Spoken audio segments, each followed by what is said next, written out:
Welcome to another episode of Marketing Monday. Today I'm talking to Angela Hamilton with SageAge, and we're going to kind of data geek out and talk about microdata and how it can help fill your community. But really, we're going to talk about more than that in terms of what you can do. You can use it to have better programming, and it is actually going to be just this amazing, wonderful conversation.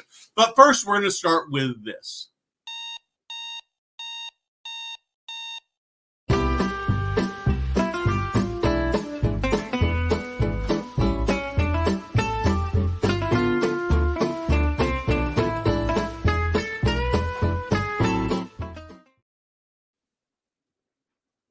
Hey, Angela.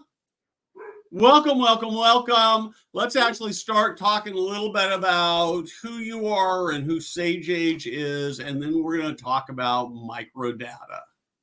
Sure. I'm Angela Hamilton. I'm an account director here at SageAge. I have over 25 years of senior living experience, both on the community side as well as on the agency partner side. And SageAge is a full service marketing services agency. We can do it all for you, whether it's a website, whether it's a direct mail. Where we really shine is, as your agency of record partner, building out your strategic marketing plans for you and carrying those to fruition for you. Yeah, and I'm a huge fan of SageAge. I don't know, you probably don't know this, but SageAge is my longest running partner. They were the first one of the first four companies that were on when we first started. And they do our website. And so they're a customer and we're a customer of them. And we love SageAge and the wisdom that you have. So let's actually start. I think probably most people watching have heard the term microdata, but I'm not sure. When we talked and you said, "Oh, let's talk about microdata," I'm kind of like, "Yeah, that sounds really cool. Let's make sure I know what microdata is." So why don't we start with an explanation of microdata? Sure. From a sales and marketing perspective, we all know our markets for each individual community. We kind of anecdotally know who those people are. We know the types of residents that move into our communities. We know the types of people that raise their hand to become a lead. But with data tools that are out there today, we can essentially look at who our residents are, look at who our leads are, both demographically as well as psychographically. And it's really the psychographic piece of that is where the magic is. And we can find more people like them. There are other industry verticals that have been using this data modeling for decades. As we all know, if we buy something at Pottery Barn, odds are we're getting an email from Restoration Hardware in the next week or the next month. The hospitality industry has been using it. The restaurant industry has been using it to figure out where to open up their next restaurant in a particular chain. And so senior living is still somewhat new to using this data to find more people like their residents, or in the case of a Blue Skies Green Fields community, if you've got an initial number of depositors and it kind of stalls out, who are those people and how do we find more people like them that are early adopters of a new idea that's truly a dream? Okay, so let's actually walk through what this would look like in a practical scenario. And I know you do a lot of work with CCRCs, life plan communities. So let's start there, but I don't want to limit it to that. I want to talk about, I'm doing sort of more traditional senior living. So I'm sitting here in this marketplace. One of the things that Sean and I have talked about in an earlier episode is that you guys do so well, and it's just really got my head spinning, is this idea that you sit down with your clients and you say, okay, let's figure out how many new leads you need, new clients you need to get your building to full or to whatever your occupancy targets are. And then we'll take that number and we'll figure out the activities we need to do. So I'm sitting down and I figured out I need these residents. We're kind of stalled out, trying to figure out how to be more effective, how to use my dollars. how does this start? How it starts is exactly what that question that Sean asked. How many new residents do you need in a given year? And then we do the math to back that out into how many new leads do you need within that time period to get those new residents. And if we look at it and you are struggling, we're going to come back and say, let's model the people that are already here, that already raised their hand and said, yes, this community is for me, and they moved in, and also look at your leads. And when we do that, we're going to pull all of that information out of your CRM. And then we're going to work with one of our data partners and essentially append data back to where did that resident come from when they were living in their own home? What were they driving? What were they buying? What magazines were they reading? What were they spending their free time doing? And with that, we're going to append that data back to those residents. We can append the data back to the leads. So that can be put back into the CRM if you want. But we're going to take all of those data points of how long they lived in their house, what magazines do they read, do they travel? Do they travel nationally? Do they do that in an RV, or do they travel internationally? All of those different data points to develop different segments of people or niches of people that live in your community. And then we're going to go out into your marketplace and find more people who are demographically and psychographically like them. So give me a very specific example of what that might look like. What that might look like, I'm going to use a Dallas, Texas example. Perfect. A community that was a new community, opened up during COVID at the worst possible time, was struggling with occupancy. We micro modeled their residents, and usually resident populations will fall into about 3 psychographic niches. In this community, they fell into 2. As we looked at their interests and their hobbies and what they like to do, not surprisingly in Dallas, Texas, it was football, hunting, and fishing. But also a little bit further down the list, we found history. We found gardening and plants. We also found foodies as a group. And as luck would have it, they had a James Beard award-winning, internationally known chef who was their culinary director. So that led us to develop, not only for prospects, but for existing leads, very special experiences that centered around food. We started doing events at the Dallas Arboretum. We also began conversations with the Bush Museum for historical speakers to talk about first ladies, and some of those things centered around history, but certainly recognized that sports was important. And they developed a partnership with a former Dallas Cowboy to become their spokesperson. Oh, is that right? So I love this because one of the things, and I've written about this, and I continue to think is really important, is we need some people who are telling stories about how great senior living is like that, right? And I think it's terrific they're doing it in a local market. I keep thinking we need that nationally. Going off on a tiny tangent here, last week I was reading about AI created influencers primarily on Instagram. And so they're not even real people, but they have actually created big enough followings that they're getting people. And I was thinking, we as an industry ought to go create some AI influencers that would tell our story in senior living. It would be a lot cheaper than having real people do it. So, yeah, I actually just came across a group of seniors, and I would have to look up what their Instagram page is called, but it's a group of seniors, and they talk about retirement living, and they do it in a very tongue-in-cheek manner, and they have quite a few followers. I think they are all real people, but I'll find that and send that over to you. Would you send that to me? I would love to see that.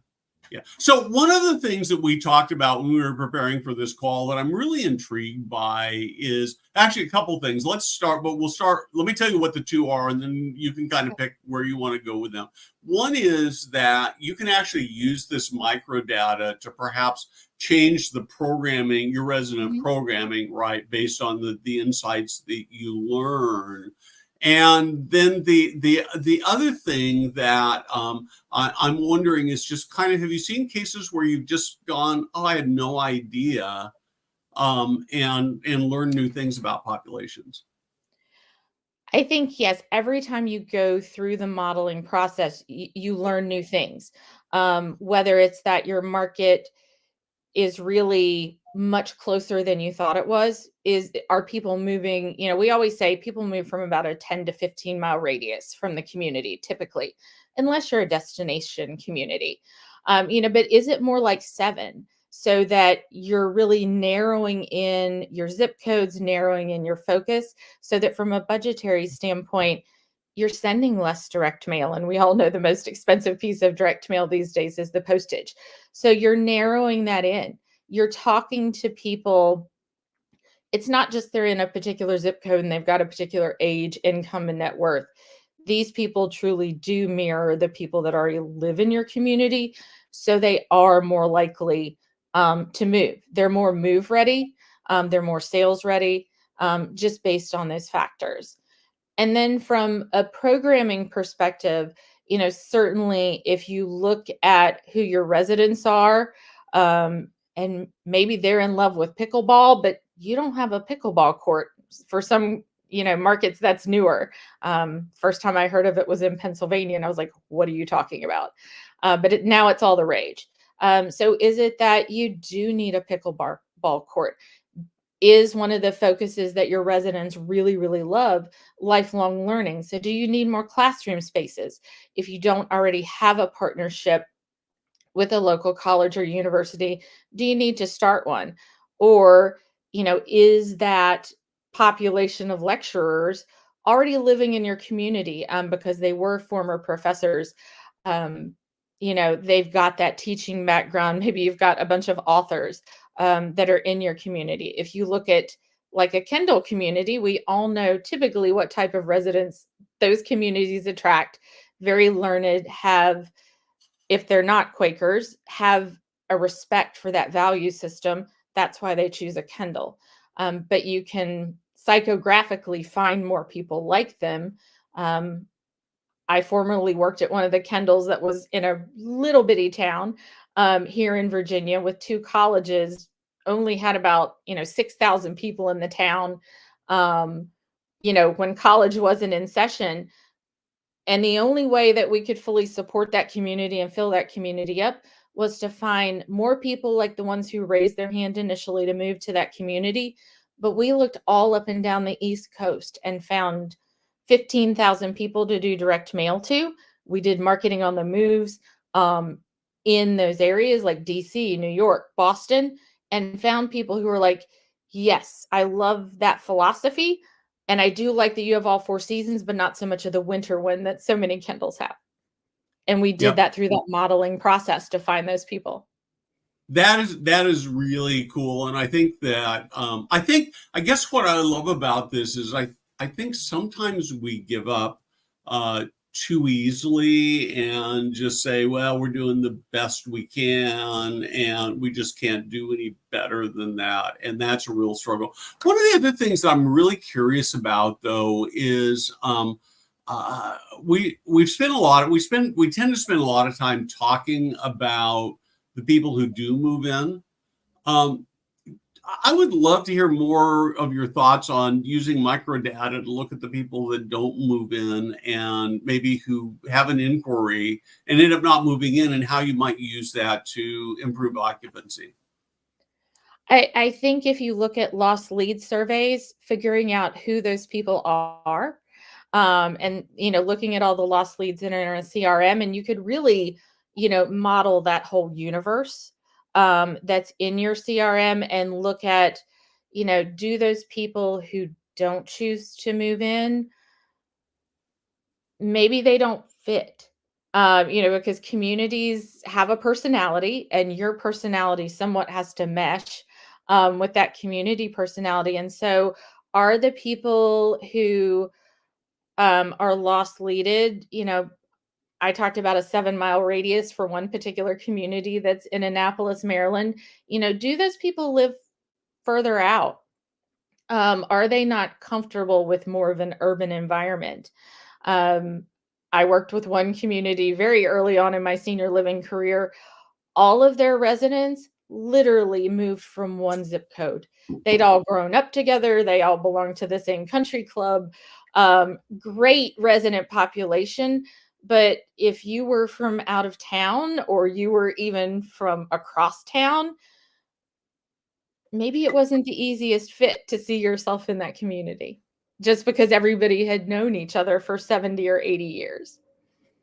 So I love this. So what do you do with this though, right? Because presumably at some point in time, you're going to run out of those people. They replace each other as people, age into the category of senior living. I think the personality of communities does change as they go through major expansions, as something might shift in their service offerings. And I think that's an opportunity to go back and go, is this model still valid? But I think, even though each generation has its own personality, there are still similarities as people, as I say, age into the category. Yeah, and I think that, I guess the thing that, and Anthony, this quote here I think is so important, is that understanding our residents better is really critical to being successful. And I'm not sure we should always spend enough time doing that. I sort of laugh that when I look at senior living, we sort of assume that once you get old, the same community works for everybody, right? And I'm just sort of thinking that, a liberal Democrat and a conservative Republican are probably, if anything, less likely to be happy living together at 80 than they were when they were 40 or 50, right? Yeah, well, and I always say, if someone was a happy-go-lucky person at 8, they're a happy-go-lucky person at 80. Yep. And so I think our personalities carry through. And it really is about finding that community that's right for you. And for us as marketers of senior living, and from the provider standpoint as well, to really, really know your residents and know their likes, dislikes, where they came from, what are their professional backgrounds, what are their interests, what are their true passions. Do you have a bunch of day traders who are sitting in their apartments all day trading stocks and bonds? Do you have your quilters who are, known at the state level and even nationally for their talents, so that you can find more people like them, so that as you're doing marketing events, and maybe it's a roundtable discussion of all of your resident interest groups, so that if I walk in and my background is in marketing, am I meeting the retired vice president from Merck Pharmaceutical, who was in marketing? And it's like, oh, he and I have a common ground. We can talk about the same thing. Do I meet that quilter and I'm like, oh gosh, I've got a stack of fabric in my attic. Do you want it? So I'm helping with the right sizing initiative as well. But it's really about just getting to know who those people are. And with data modeling, you can append all that back and find out more about your lead base, and then go find more people who are more likely to move in, instead of just going, I'm going to pick this zip code and these age groups and these net worth and income parameters. I'm truly going to dive in and figure out how long they lived in their home and all of those different data points that you can pull. And that just helps inform the process, but also make better use of your marketing dollars. So one of the things that I'm sort of thinking about, so you've talked mostly in the context of zip codes, which at least implies to me mailing physical pieces.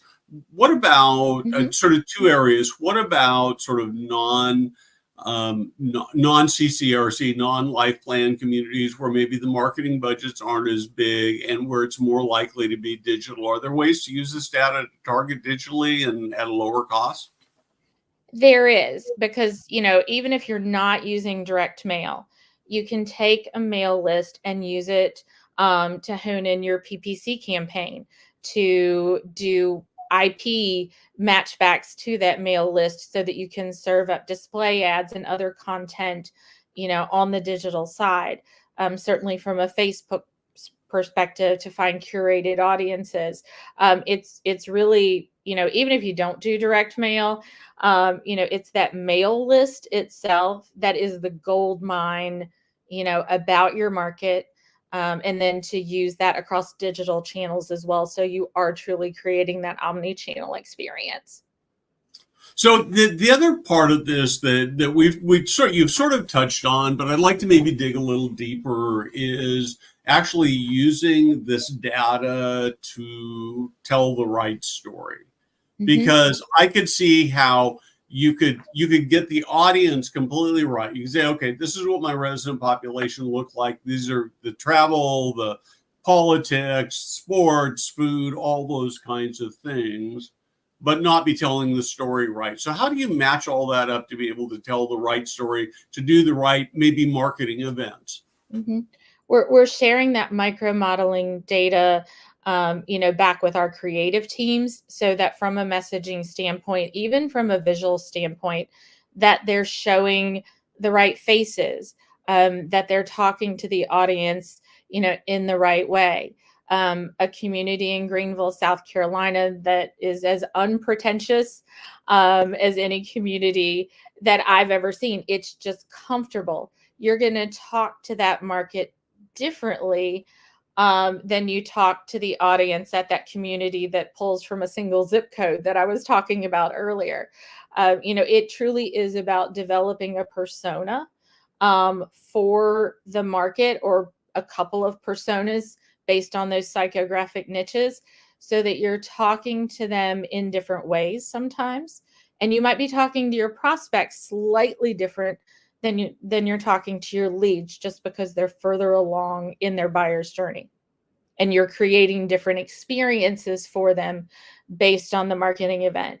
Whereas using that community in Dallas, you might invite the prospects to a cooking demo with this James Beard award-winning chef, and 100 people will come, and he's up in front of the room, doing his presentation and having fun. Whereas those leads that are a little bit further along in the journey, you might invite them to an evening dinner with that particular chef, where maybe it's only 20 people that are invited. It's a much more exclusive experience that makes that lead feel even better. Like, well, I'll get to have this experience all the time with this chef. So I really like this a lot, because I think that one of the things somebody posted on LinkedIn, and this was sort of related to employee feedback, and they were talking about employees being afraid to give feedback, and I think there's a natural fear that employees have of the boss. I think that even sometimes when I call my team members up and I say, Jada, who's producing, and I go, hey, Jada, and I leave her a message, Jada, I don't need to talk to you. There's this sort of instinctive thing where, what am I in trouble for? What's going to happen? Am I in trouble? Right. And it's just, and so if you can break through that and turn these into relationships like you were describing, that becomes really remarkable, wonderful thing. It does. Senior living is a relationship business. People choose to move into a community, yes, because of the life care option or non-life care option that you offer, the promise of healthcare in the future, or maybe it's you're meeting them when they need a higher level of living. But the reason that people move in is because of the relationships that they build with the sales team, that they build with the leadership team, and with the residents that they encounter along the way.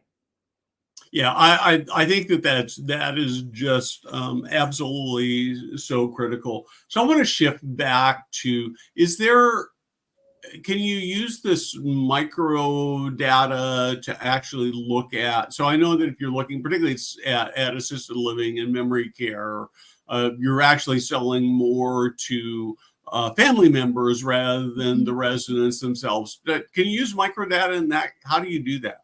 Or can you? I think there is a way to do it, because there again, there are very specially designed list where if you find that you have a resident population, even though they may have cognitive impairments, that are a particular type of person, you can find out who their adult children are, and then match that back, so that based on who those residents are, you can match that back to who their adult children are. Cool. So if you were going to start, let's take, I've got a brand new building, okay? And so I don't really necessarily have a resident population to create a profile from. What do I do then? With How do I that, figure out my initial data set? yeah, I think if you're, and of course, there's always market research involved when you're doing a blue skies. Absolutely. So start with that market research, and who came to those focus groups, who responded to that original survey that was sent out about that community, and those who said, yes, I'd be really interested. Can you find more people like that until you get up to a critical mass of depositors, so that you can then truly model them?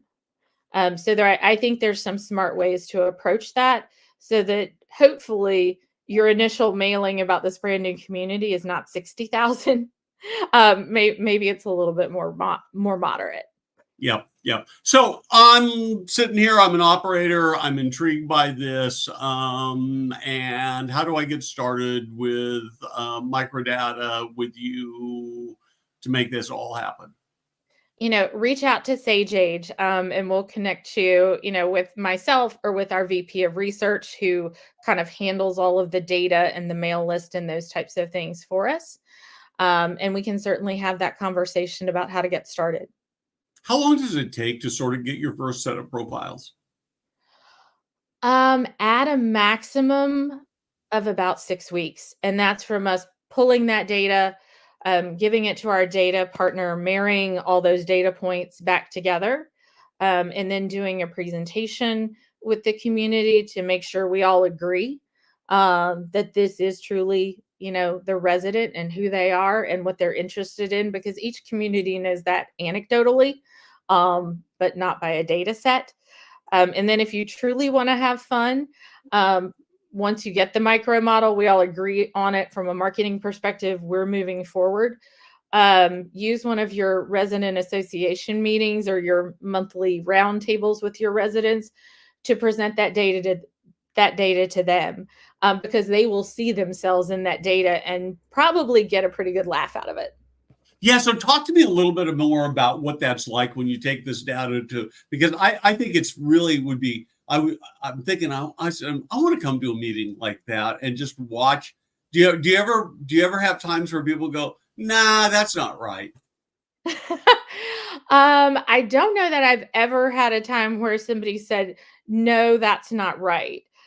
We do have conversations with clients many times where it's like, well, we want to go off into this market, and both, by a micro model as well as just a simple market analysis, we can say, well, people from those zip codes raise their hand to become a lead, but nobody ever converted to a move in. What does that tell us? So I think that goes back to what you said about modeling your lost leads as well as your current leads. Why didn't they move? Why was this community not a good fit for them? So, do you have an example of kind of what you found when that took place? Because this is really interesting to me. I think really it comes down to, are there physical barriers, which is kind of silly to think about in this day and time, but, will they not cross a particular highway? Is there a river in between? Or is it just simply that, even though I want to move to a senior living community, or maybe it's time for me to move to a senior living community, there are certain things that I don't want to give up, and that's my doctors, my church, my social groups that are going to stay in this one place. And even though I love this community, it's too far for me to move. So you find that often the geography is the biggest Mm-hmm. single barrier to making a Yeah, decision. and from neighborhood to neighborhood, you may have 2 senior living communities in the same city, but they're in different neighborhoods, and those neighborhoods have different personalities, different offerings, and so even though they might be 5 miles away, people are gonna gravitate one way or the other based on their relationship within that neighborhood.